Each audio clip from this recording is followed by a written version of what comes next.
قرآن کہتا ہے اپنے دشمنوں کی چالوں سے پریشان نہ ہوا کر، بے شک تمہارا رب سب سے بہترین چال چلنے والا ہے۔ اللہ تعالیٰ فرماتا ہے تو کرتا وہ ہے جو تو چاہتا ہے، پر ہوتا وہ ہے جو میں چاہتا ہوں۔ تو وہ کر جو میں چاہتا ہوں، پھر وہ ہوگا جو تو چاہتا ہے۔ مایوس وہ ہوتا ہے جو اللہ پہ یقین نہیں رکھتا، اور محروم وہ ہوتا ہے جو اللہ کی نعمتوں کا شکر ادا نہیں کرتا۔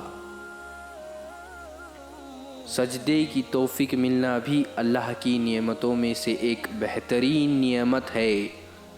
جن سے یہ توفیق چھین جاتی ہے، پھر نہ وہ دنیا کے رہتے ہیں اور نہ ہی دین کے۔ قرآن کہتا ہے میں تمہاری قبر میں تمہارے ساتھ ہوں گا، مجھے پڑھتے رہو میں تمہارا حق ادا کروں گا۔ تھوڑی سی تھکاوٹ کے لیے نماز نہ چھوڑے مومین، ان سے کچھ سیکھ جنہوں نے جسم پر خنجر ہوتے ہوئے بھی آخری سجدہ نہیں چھوڑا۔ سورج کی شعاعیں کتنی تیز ہوتی ہے، مگر معمولی سے بادل ان شعاعوں کو روک دیتے ہیں۔ اسی طرح گناہ کتنے ہی طاقتور ہو، نماز انہیں روک دیتی ہے۔